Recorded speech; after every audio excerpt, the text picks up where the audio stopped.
څوک هم چې د فریلانسنګ نوم اوري اول په دې فکر راځي چې که ګرافیک ډیزاینر اوسې فریلانسنګ ته کولی شي. ضرور نه د ګرافیک ډیزاینر اوسې، هره برخه بل کې اوسې ته فریلانسنګ کولی شي. خو دغه ویډیو هغه خلکو لپاره ده چې ګرافیک ډیزاینرز دي او غواړي فریلانسنګ شروع کړي مګر نه پوهېږي چې زه ګرافیک ډیزایننګ کې کوم برخو کې زه فریلانسنګ کولی شم. اولینی عمومي چې فکر راځي زه به لوګو ډیزاین وکړم، زه به برانډینګ وکړم، دا وکړم، مګر هغې کې هم د هغه زړه وهل کېږي چې کله شروع وکړي. څنګه وهل کېږي؟ اوس دلته راشئ د ویب سایټ کې تاسو چې څه کوئ لوګو ډیزایننګ کې صرف ګوره څومره خلک دي چې دوی سروسز ورکوي. مخکې په فایور کې 2 لکه ول، فکر وکړئ چې د 2 لکو نه زیات خلکو کې چې ته نوی اکاونټ جوړ کړې ته خو بیخي ټاپ کې راځئ نه. دغه دپاره خلک بیرته زړه وهي، نه پوهېږي چې کومې طریقې نه راشم فریلانسنګ کې پروجیکټس واخلم، زه سر کې راشم.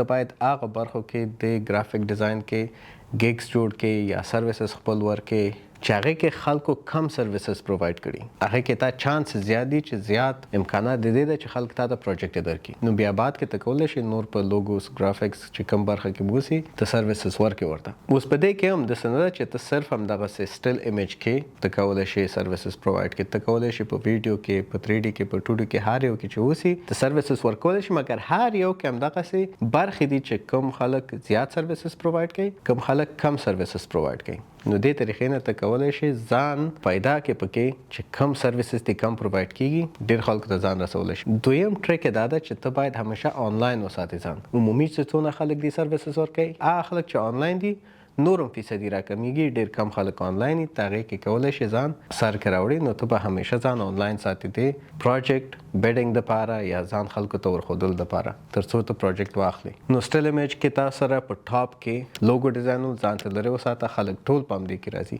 ګوره سوشل میډیا پوسټر سرچ کا، سټوریز سرچ کا، سټوري کې هم زیات دي، پیکیجنګ سرچ کا، ریسرچ د خپلو کا چې کوم کې سروسز کم دي د خلکو ډیمانډ زیات ده، هغه کې ته باید ګیګز جوړ کړې او هغه کې خپل سروسز اوله کې پرووایډ کړې. خلکو مخې ته راشي، بعد کې بیا ته کولی شي چې هر سروس غواړې هغې کې ته کار وکړې یا ګیګز جوړ کړې یا سروس خپل ورکړې تر څو یې ته اکاونټ دی، پروفایل دی، رینکینګ کې راشي چې ته باید بیا هغه نه بعد رقم سروسز خلکو ته ورکړې. نو سټل ایمیج ډیزاین دپاره مونږ ګوره 2 سافټویر لرو، فوټوشاپ لرو، السټریټر لرو. فوټوشاپ هم ته کولی شي پیکیجنګ ډیزاین وکړي، السټریټر کې هم ته کولی شي برانډینګ یا هر رقم سروسز چې اوسي دا د سټل ایمیج ډیزایننګ دپاره سافټویرز دي. دې طریقې نه ته کولی شي چې دې کې ډېر ښه فریلانسنګ خپل شروع کړي. د ما یو ملګری د صرف فوټوشاپ نه د میاشتې $800-900 دا ګټي فریلانسنګ کې، صرف فوټوشاپ زه د بل هیڅ شی نه ده زده. دویم راځو ویډیو ایډیټنګ کې. ویډیو ایډیټنګ کې کار ته چې سرچ کې پریزنټیشن سرچ کې څومره زیات پریزنټیشنز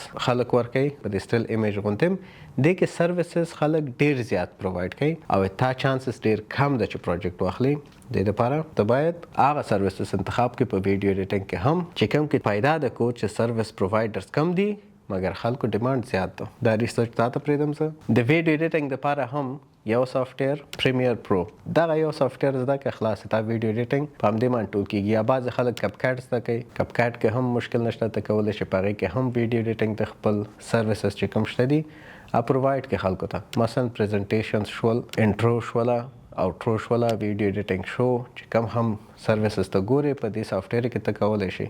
نو څو سافټویر شول؟ یو سافټویر پریمیر پرو. ګوره ډیزایننګ صرف دا نه ده چې ته عکسونه یا ویډیوګانې ډیزاین کړې، ته ویب ډیزاین هم لرې چې ویب سایټ یو شکل ته ډیزاینوي. دې کې نو فرق نه کوي چې ته هر رقم ته ګیګ جوړ کړې، مقصد ویب ډیزاین سروسز ته پرووایډ کړې، هغې کې تا ته کولی شي چې پروجیکټ حاصل کړې او سروسز خپل ورکړي. څلورم چې کوم سروسز په ګرافیک ډیزاین کې باید توجه پې وکړئ هغه 3D ډیزاینز یا 3D ماډلینګ دي. ټولو نه زیاتې پیسې په 3D ډیزاینز یا 3D ماډلینګ کې ده. یعنې چې تا 3D ډیزایننګ یا 3D سروسز پرووایډ کول زده کړل، ته فکر وکړه چې نور خلک په دې نورو سروسز کې 10 پروجیکټ وکړي، ته یو پروجیکټ کوي. ته ما اوس یو دوست ده هغه خپله په 3D ډیزایننګ باندې نه پوهېږي مګر 3D ډیزاین پروجیکټس اخلي، نور خلک چې په 3D ډیزایننګ پوهېږي هغوی ته یې ورکوي. فکر وکړه چې تا خپله 3D ډیزاین زده اوسي، هغه ټول چې کوم پروفیټ ده تا ته پاتې کېږي. مثلا که چیرې $100 یو پروجیکټ هغه واخلي، $80 یا $90 بل چاته ورکوي، $10-20 خپل ځان ته پاتې کېږي. او که ته خپله پوه شئ نو هغه 100 پورې چې څونه هم تا پروجیکټ اغستی ټول تا ته پاتې کیږي. ګوره 3D د پاره ته آفټر افیکټس ایلیمنٹ 3D هم زده کولی شي، هغه صرف 3D انیمیشنز دپاره ده. ماډلینګ دپاره ته کولی شي 3D ماکس، سینما 4D، بلینډر دغسې اپلیکیشنز استفاده کړي. هغه د بعد ته کولی شي خپل ماډلینګ وکړي. 3D ماډلینګ دا نه چې ته ریمپ واک وکړي. 3D ماډلینګ خپل همدې ته وایي چې ته یو شی صفر نه په 3D شکل باندې جوړوي او هغه پروډکټ د هر چا چې اوسي تا ته عکس درلېږي دغسې یو شی زه غواړم، هغه ته 3D کې ورته جوړوي چې هر خوا نه وکتل شي. اوس ګوره څو سافټویرو نومونه ما تا ته ویلې، فریلانسنګ مې هم درته ویلې، فوټوشاپ، السټریټر، پریمیر پرو، آفټر افیکټ، دا ټول سکلز یا دا ټول سافټویرز ته کولی شي په یو ځای کې پیدا کړي او هم په پښتو ژبه کې یولرنا کې. زه یولرنا ولې ریکمنډ کوم؟ دې دپاره چې که ته ځې یو سکل یو ویب سایټ نه اخلې زده کوې، بل سکل د بل ویب سایټ نه اخلې او فریلانسنګ خپله بل مشخص ویب سایټ کې اخلي، دې نه ښه نه ده چې ټول تا ته یو ویب سایټ کې هر څه مهیا اوسي، په یو سبسکرپشن باندې ټولو شیانو ته لاسرسی ولري. مثلا یو سبسکرپشن کې ګرافیک ډیزاین هم پکې زده کولی شي، ویب ډیزاین هم پکې زده کولی شي، کوم سافټویر مې چې تا ته ویلې السټریټر، فوټوشاپ، ویب ډیولپمنټ یا ویب ډیزایننګ، ویب ډیولپمنټ هم پکې شته ده، خو اوس مونږ دا ویډیو ډیزایننګ باره کې ده ځکه صرف دا ډیزاین پورې محدود ساتو. آفټر افیکټس د 3D دپاره، غیر د هغې نه هم 3D دپاره ته آفټر افیکټس په انیمیشنز کې، موشن ګرافیک کې استفاده کولی شي، دا هم زده کولی شي. سکل زده کړې نه بعد ته همدغه ویب سایټ کې په یولرنا کې فریلانسنګ هم زده کولی شي.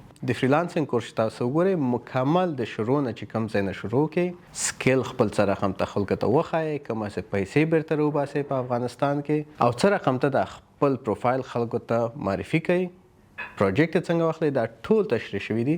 ته کولی شي بیرته په همدې ځای کې دا زده کړه خپل وکړي. دې دپاره نه وایم چې ته باید د ویب سایټ ته راشي، خو صرف دې دپاره وایم چې ډېرو پیسو ضایع کول نه به بد شي. مثلا مختلف ویب سایټونو نه قیمته کورسونه اخلي، بیا فریلانسنګ کورس اخلي، بیا پکې راځي کار کوي. دې په ځای چې ته یو سبسکرپشن وکړي او ټولو کورسونو او فریلانسنګ ته هم لاسرسی ولري، ښه به نه نو دغه دپاره وایم چې یولرنا فکر کومه تاسو دپاره ښه دی. تاسو خپله ژبه کې پښتو کې هم ده، فارسي کې هم شته ده، کولی شي په راحتۍ باندې زده کړي. نه تنها د ګرافیک ډیزاین او فریلانسنګ کورسونه دي پکې، داسې اسلامک سټډیز هم پکې شته، بزنس ډیولپمنټ سټډیز هم پکې شته دي، پبلک سپیکینګ پکې شته، ایر بی ان بي کورس پکې شته ده، داسې نور کاروبارونه چې شروع نه تر اخره پورې چې څه رقم ته شروع کړي او کوم ځایه پورې ته باید ډیولپ کړي، دا ټول ښه ډیټیل سره تشریح شوي شته دي. یو کاله پورې چې څونه کورسونه اپلوډ کیږي ته ټولو ته لاسرسی لري.